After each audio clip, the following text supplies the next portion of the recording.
कालू जी, नदी किनारे जो हमारा घर है, क्यों ना हम वो घर किराए पर दे दें। गौरी, अभी उस घर को ना ही छेड़ो तो अच्छा है। वो घर तुमने कबूतर से छीन लिया था और अब उस पर कब्जा करके बैठी हो। कालू, मैंने कोई कब्जा नहीं किया, वैसे भी वो कबूतर दूसरे जंगल चला गया है। गौरी, अगर कभी वो कबूतर वापस आ गया तो तुम्हारी खैर नहीं होगी। कालू, अपनी काय काय बंद करो और कोई अच्छा सा ग्राहक ढूंढो, वैसे भी सर्दियां हैं, भारी किराया लेंगे। रानू चिड़िया अपने घोंसले में अपनी बेटी गुड़िया के साथ बैठी हुई थी। गुड़िया बेटी, मुझे लगता है आज बारिश आएगी। इतनी जल्दी घर बनाना बहुत मुश्किल है। जब तक हमारा घर नहीं बनता, हमें तब तक किसी पक्षी के घर रह लेना चाहिए। ये सोचकर रानू चिड़िया गौरी कवि के घर जाती है। गौरी बहन, कैसी हो आप? मैं ठीक हूँ। रानू, तुम बताओ, आज मेरे घर कैसे आई हो? रानू चिड़िया, मैं तुम्हें अपने घर में तो नहीं रख सकती, लेकिन हाँ, मेरा एक घर है, मैं तुम्हें किराए पर दे सकती हूँ। गौरी बहन, आप कितना किराया लोगी? रानो, वैसे तो मैं एक दिन का 200 रुपए लेती हूँ, लेकिन तुम 100 रुपए दे देना। गौरी बहन, ये तो बहुत ज्यादा है। ज्यादा है तो निकलो यहाँ से।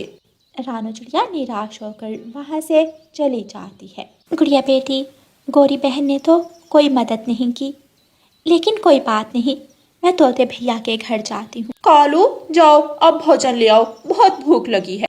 कालू कौवा भोजन लेने घर से निकलता है। रास्ते में कालू कौवे को एक कार नजर आती है। कार के पास एक विदेशी पक्षी और उसकी पत्नी खड़ी थी। कालू कौवा उन दोनों के पास जाता है। क्या हुआ भाई साहब, बहुत परेशान लग रहे हो आप? वो हम इस जंगल में ले आए हैं, हमें एक घर की तलाश है। क्या आपको एक घर चाहिए? फिर तो आप बिल्कुल परेशान ना हो, मेरा एक घर है, मैं आपको किराए पर दे सकता हूँ। ये तो बहुत अच्छा हो गया, हम तो इस जंगल में किसी को जानते भी नहीं, आपने तो मेरी परेशानी हल कर दी। कालू कौवा उन दोनों के साथ कार में बैठता है और उन दोनों को अपने घर ले आता है। गौरी गौरी, हमारी तो लॉटरी लग गई। लॉटरी लग गई? वो कैसे कालू? कालू कौवा सारी बात गौरी कवि को बताता है।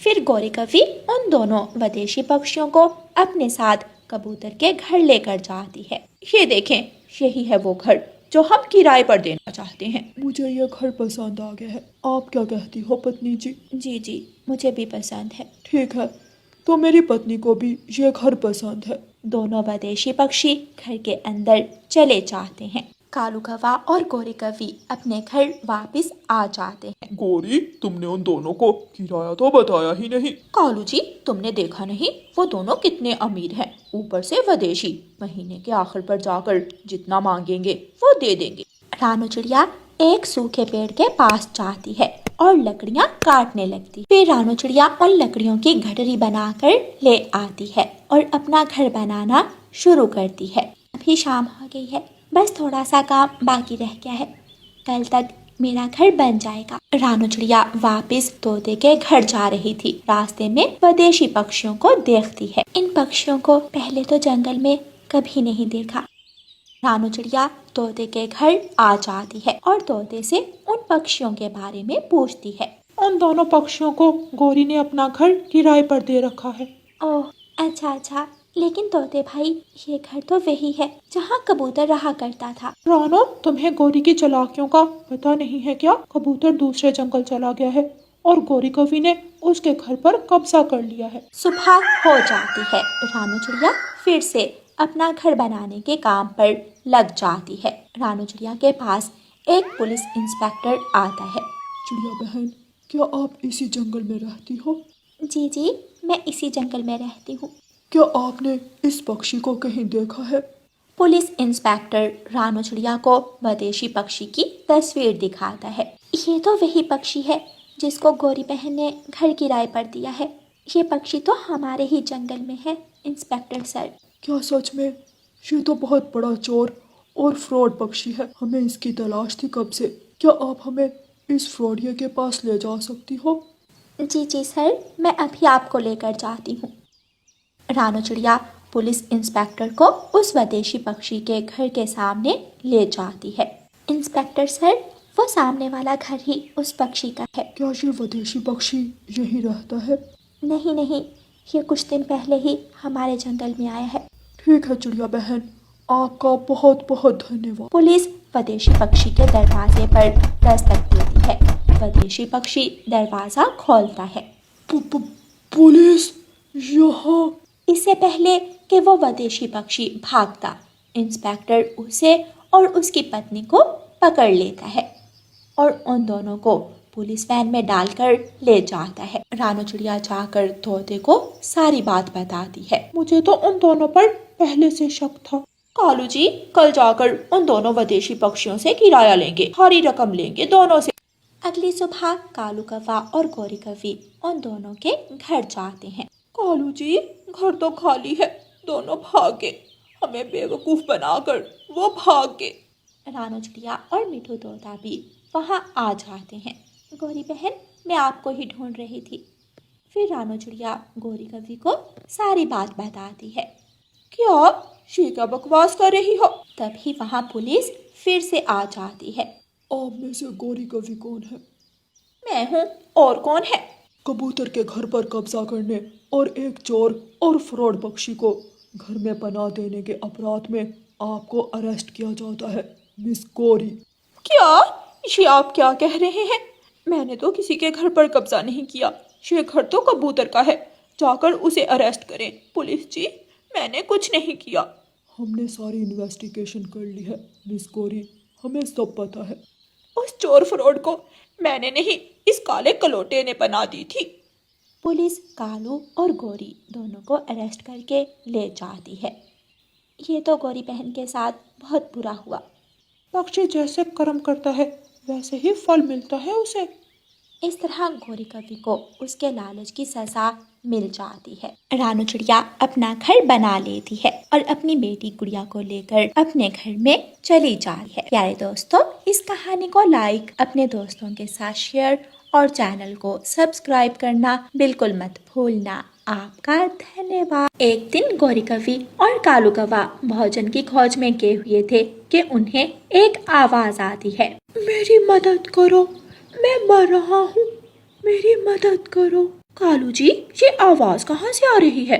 हाँ, आवाज तो आ रही है, मगर कहाँ से? मेरी मदद करो, मेरी मदद करो। कालू जी, उस तरफ चलें, वहाँ से आ रही है आवाज। कालू कौवा और गौरी कौवी उड़ते हुए उस पेड़ की तरफ जाते हैं। वहाँ एक सूखा हुआ पेड़ मदद की गुहार लगा रहा था। कालू जी, जादुई पेड़, ये पेड़ बोल रहा है, मेरी मदद करो, मैं प्यासा हूँ, मैं मर रहा हूँ। पेड़, क्या तुम जादुई पेड़ हो? क्या तुम हमें सोना चांदी गहने दोगे? मुझे पानी दो, मुझे पानी दो। कालू जी, ये पेड़ तो खुद मर रहा है, ये हमारी मदद क्या करेगा? चले यहाँ से, बेकार में हमारा टाइम वेस्ट कर दिया इसने। गौरी और कालू मुंह बनाकर वहाँ से चले जाते हैं। जल्दी चलो बच्चों, तुम दोनों को स्कूल छोड़कर मुझे दाना लेने भी जाना है।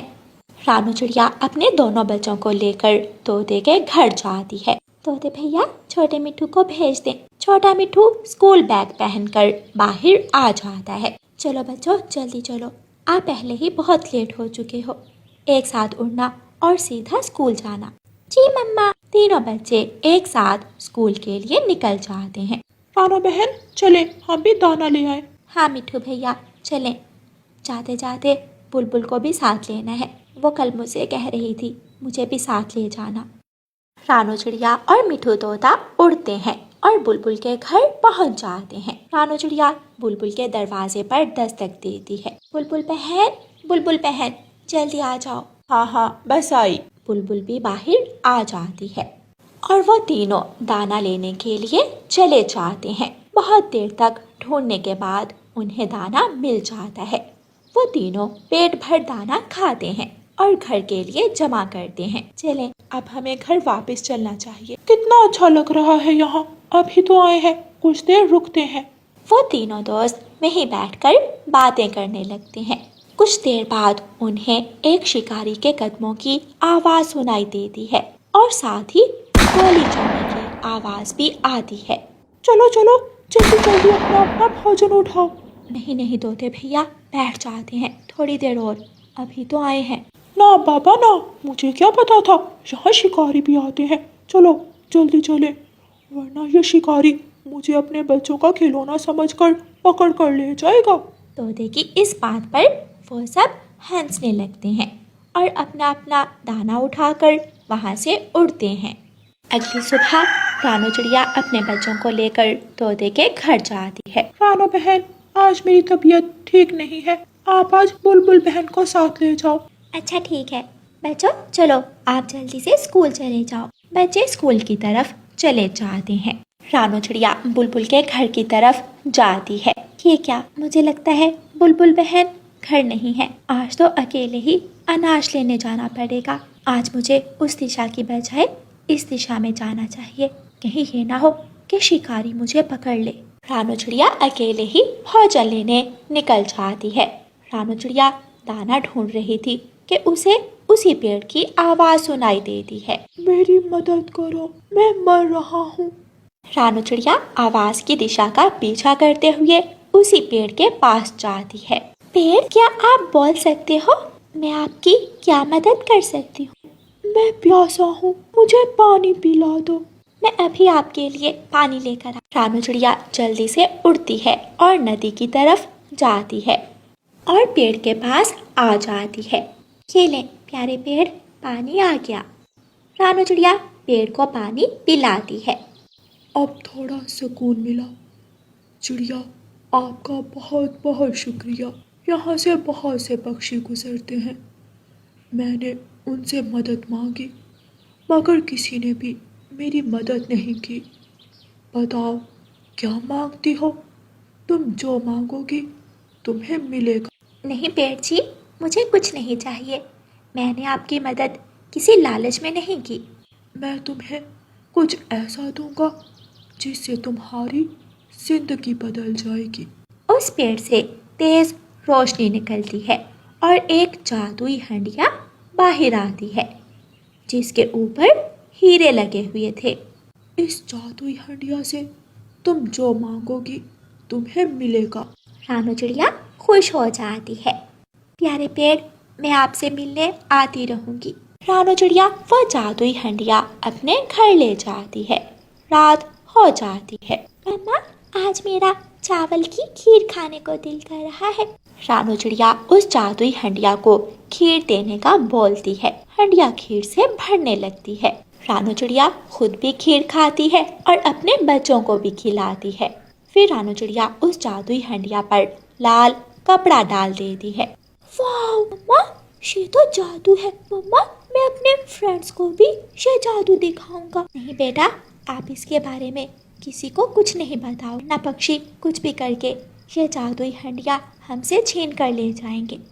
गौरी कवि बाहर खिड़की में खड़ी सब सुन लेती है। चिड़िया, तुम सो जाओ और फिर ये जादुई हंडिया मेरी होगी। जब रानो चिड़िया और उसके बच्चे सो जाते हैं तो गौरी कवि चुपके से वहाँ आती है और जादुई हंडिया चुराकर वहाँ से भाग जाती है। कालू जी देखें, मैं क्या लाई हूँ, जादुई हंडिया। इससे जो मांगेंगे वो मिलेगा। क्या सच में जो मांगेंगे वो मिलेगा? हाँ हाँ जरूर मिलेगा। चलो हम गर्मा गर्म मोमोज मांगते हैं। हंडिया हंडिया, प्यारी प्यारी हंडिया, हमें मोमोज दे दो। उस जादुई हंडिया से मोमोज निकलने लगते हैं। बस बस कर दो हंडिया, इतने काफी हैं। प्यारी हंडिया बंद हो जा। ए हंडिया बस कर दे। गौरी कवि हर कोशिश करती है मगर मोमोज निकलने बंद ही नहीं होते। हाय कालू जी, हम तो मोमोज के नीचे दबकर ही मर जाएंगे और ये इतने गर्म है, मेरे पंख जल रहे हैं। जल्दी जाओ और रानो चिड़िया को बुला कर लाओ। कालू कौवा जल्दी से उड़ता है और रानो चिड़िया को बुलाकर ले आता है। रानो चिड़िया आकर उस जादुई हंडिया पर लाल कपड़ा डाल देती है। रानो रानो बहन, इस हंडिया को ले जाओ यहाँ से। इसने तो मेरे पंख ही जला दिए, मुझे मेरे किए की सजा मिल गई। रानो, मुझे माफ कर। मैं तुम्हें एक शर्त पर ही माफ करूंगी। सब मंजूर है, मुझे सब मंजूर है। बताओ बताओ। सुबह होते ही तुम ये सारे मोमोज सब पक्षियों के घरों में बांट कर आओगी। ठीक है, वादा, पक्का वादा। रानो चिड़िया अपनी जादुई हंडिया लेकर वहाँ से चली जाती और अगली सुबह गौरी कवि सब पक्षियों के घरों में वो मोमोज बांट देती है। सब पक्षी गौरी कवि की खूब तारीफ कर रहे थे। जीती रहो गौरी बेटी, तुम बहुत अच्छी हो। हाय कालू जी, कितना अच्छा लग रहा है, सब मेरी ही तारीफें कर रहे हैं। प्यारे दोस्तों, इस कहानी को लाइक, अपने दोस्तों के साथ शेयर और चैनल को सब्सक्राइब करना बिल्कुल मत भूलना। आपका धन्यवाद। रानो चिड़िया की ऐसी कहानियाँ सुनने के लिए YouTube सर्च बार में रानो चिड़िया की कहानी लिखें या फिर ये बटन दबाकर बोलकर कहें रानो चिड़िया की कहानी।